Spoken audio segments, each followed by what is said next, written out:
नमस्कार दोस्तों, चैनल को सब्सक्राइब कीजिए और बेल आइकन दबाइए ताकि हमारी हर वीडियो की नोटिफिकेशन सबसे पहले आपको मिल सके। सीमा हैदर का सच क्या है, इस पर अभी भी दो राय बनी हुई है। कुछ लोगों का यह भी मानना है कि सीमा हैदर प्यार में पड़कर सचिन के पास चली आई, और कुछ लोगों का यह भी मानना है, पुलिस और मीडिया और लोग सभी दो पार्टों में बटे हुए हैं। पहले पुलिस का यह भी मानना था कि ये बात सच है कि सीमा हैदर सचिन के प्यार में पड़कर सब कुछ छोड़कर यहाँ चली आई, लेकिन ये अब बहुत बड़ा मुद्दा बन गया है और ये बात अब नेशनल सिक्योरिटी की हो गई है। इसलिए इस मुद्दे पर हर तरफ चर्चा हो रही है, हर कोई बात कर रहा है, क्योंकि सीमा हैदर और सचिन की पूछताछ एटीएस के तरफ से की जा रही है। सोमवार को 8 घंटे पूछताछ की गई, वहीं मंगलवार को भी ये पूछताछ जारी रहा। बताया ये जा रहा है कि जैसे सीमा हैदर मीडिया से बेबाक तरीके से होकर जवाब दे रही थी, उनके हर सवाल का काउंटर कर रही थी, उसी तरह से सीमा हैदर ने एटीएस को भी जवाब दिया है। अब इससे ये अंदाज़ा लगाना मुश्किल हो गया है कि सीमा हैदर जो पाकिस्तानी नागरिक है वो एक जासूस है या सचिन के प्यार में पड़कर सब कुछ छोड़ छाड़कर पाकिस्तान से इलीगल तरीके से इंडिया आ गई।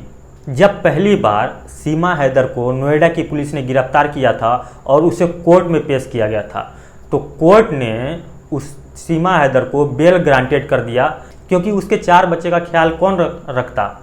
इसलिए और भी कुछ रीजन थे जिसके चलते कोर्ट ने उसे बेल ग्रांट किया। लेकिन नोएडा पुलिस ने भी सीमा हैदर को जो कोर्ट के तरफ से बेल दिया गया उस पर अपना विरोध दर्ज नहीं किया कि उससे सीमा हैदर एक जासूस भी हो सकती है। इस तरह की बातें नोएडा पुलिस के द्वारा उस वक्त नहीं कही गई थी। पहले यह मामला पुलिस को भी जासूसी का नहीं लग रहा था। एक तरह से मानिए तो कोर्ट और नोएडा पुलिस ने सीमा हैदर को क्लीन चिट दे दी थी, क्योंकि उस समय में लग रहा था कि एक नॉर्मल सा केस है, जो एक लड़की पाकिस्तान से आकर अपने प्रेमी से मिलने और रहने के लिए इंडिया आ गई है। लेकिन जब से उसने टीवी पर इंटरव्यू देना शुरू किया, तब से एटीएस के कान खड़े हो गए कि एक आम सी लड़की जो पाकिस्तान से चलकर भारत तक आ जाती है, वो भी बिना किसी मदद के, और यहाँ पर टीवी पर कुछ इस तरह से इंटरव्यू दे रही है। तब एटीएस को इस बात पर संदेह होने लगा कि कहीं सीमा हैदर पाकिस्तान की आईएसआई की खुफिया जासूस तो नहीं। एटीएस ने यह भी देखा कि वह बेबाक होकर जवाब दे रही है, उसकी बॉडी लैंग्वेज और किसी से बात करने का तरीका, ये सब देखकर कहीं न कहीं इन सब चीज़ों पर सीमा हैदर के ऊपर शक पैदा होता है।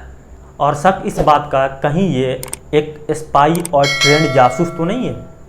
अब यह देखना बाकी है कि 2 दिनों की पूछताछ में सीमा हैदर से एटीएस ने क्या क्या पूछा और क्या क्या जानकारी एटीएस को हाथ लगी।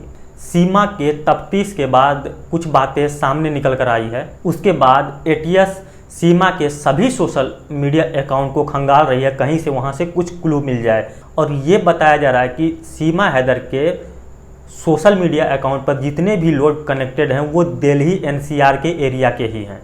छानबीन के बाद ये पता चला है कि सीमा हैदर ने हिंदुस्तान आने से पहले पाकिस्तान से ही भारत के कुछ सेना के लोगों को फ्रेंड रिक्वेस्ट भेजा था। अब ये बहुत बड़ा मुद्दा है कि हिंदुस्तान आने से पहले ही वह सेना के अधिकारियों को या सेना के लोगों को आखिर क्यों अपना दोस्त बनाना चाहती थी।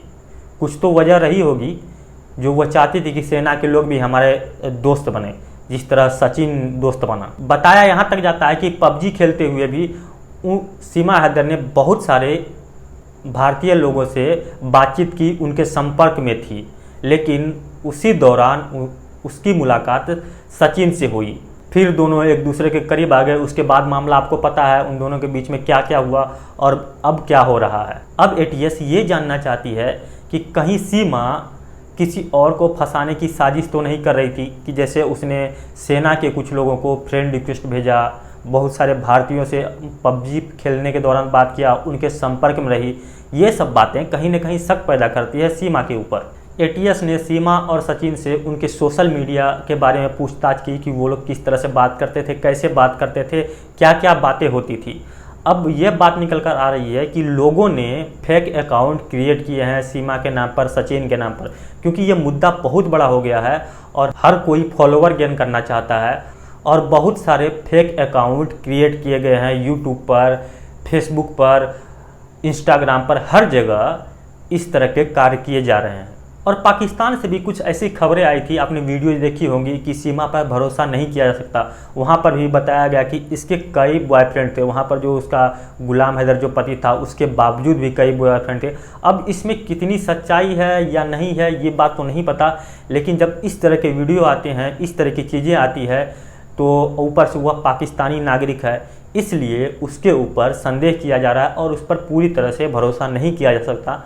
और एक बात तो सीमा हैदर को शक के दायरे में लाती है कि जब इस्लाम के बारे में उनसे पूछा गया तो वो उस पर जवाब नहीं दे पाई।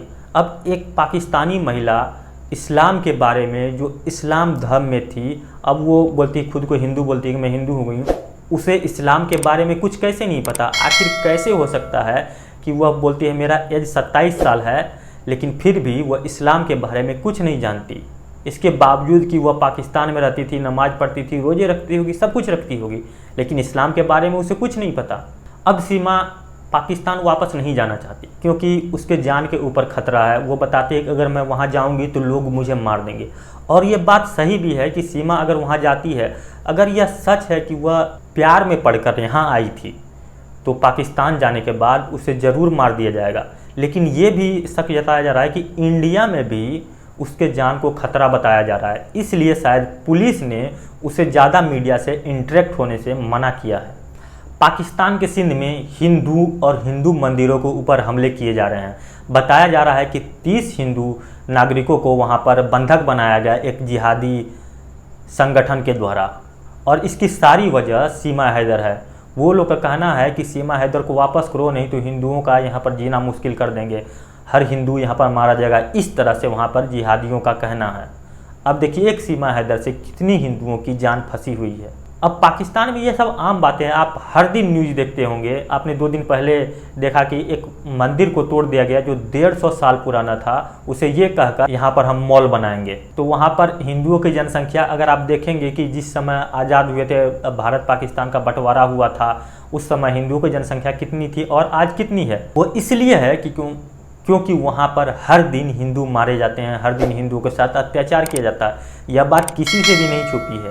अभी तक एटीएस ने सीमा हैदर को क्लीन चिट नहीं दी है, अभी तक उसके ऊपर जांच चल रहा है, और ये जांच कब तक फाइनल होगी या कब तक कंक्लूजन पे पहुंचेगी एटीएस या जो आईबी है वो देखते हैं। सीमा हैदर को क्लीन चिट तब मिलेगा जब एटीएस पूरी तरह से जांच परख लेगी कि सीमा हैदर एक जासूस नहीं है, वह प्यार में पड़कर आई थी।